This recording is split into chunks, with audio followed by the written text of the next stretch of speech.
When you don't have food, you can call him Jehovah Jireh. He's still a God who supplies food. When you are sick, you will call him Jehovah Rohi. You will define him in any way. And I came to talk to somebody today that your need will be met according to your desire. Everybody who is seated in here and hearing my voice, your need is different from this sister's, is different from this brother's need. So everybody has got a different need.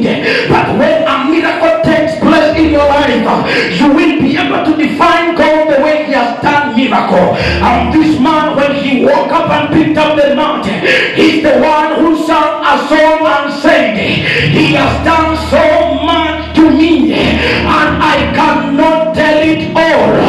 I was lame for 38 years, but now I can walk on my feet.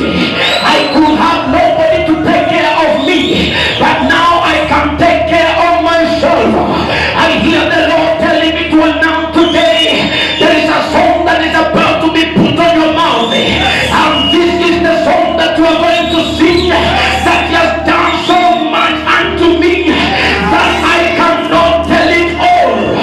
You cannot describe what he has done. When he does it, he will remain to be God.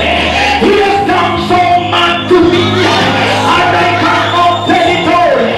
I was sick but no doctor could heal me, but he has done so much to me. I'm more than healed. He has done so much to me that I cannot tell everything that he has done unto me.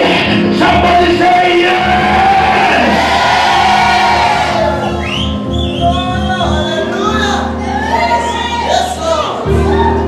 And the man was told,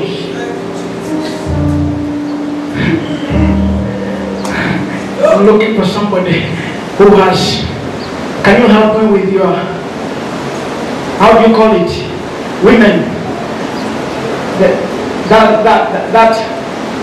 that cloth, help me with the cloth, any cloth. I want to show something here. If you have any cloth, help me. Thank you, my sister. This one, this man, this was his life. Everything of him was here. And look what happened to the man's life. He was sleeping on the mat. His comfort was on the mat. His thoughts was on the mat. The visions were buried inside the mat. Everything that he had in his life was in the mat. He could not go anywhere because he just had the mat. But look what God did for his life. He told him, now pick up your mat and go. And this is the message that I have for you. It is the time for what has been carrying you. You will begin to carry it from today. Whatever has been having authority over you, you will have authority over it today. Whatever has been dictating your life, you will dictate it from this day onwards. The man used to sleep on the mat, but now the man is walking carrying the mat. I came to tell somebody today that you are going to carry your mat. Everybody will see you in the street of Belabella. When you are carrying your mat, they will see you in the streets of the streets of Joburg. You will be carrying your own mat. I came to talk to somebody today that have been sleeping on this mat for too long, but now it is the time for you to carry the mat. Somebody say yeah.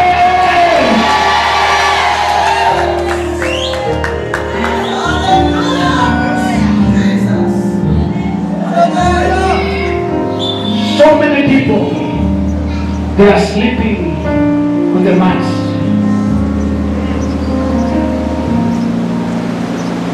Poverty is always a subject of your life. That one is a mat. Problems are always a subject. You have never known anything peaceful in your life.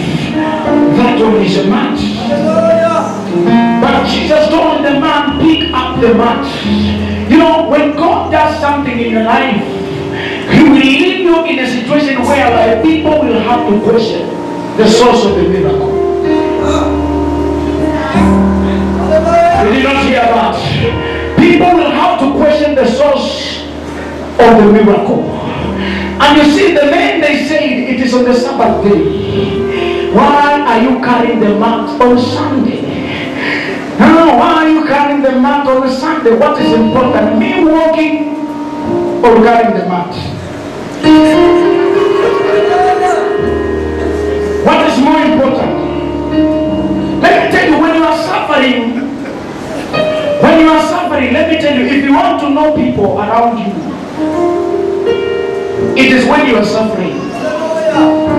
People will pose as if they sympathize with you when you suffer. But when you get out of your suffering, they will arise.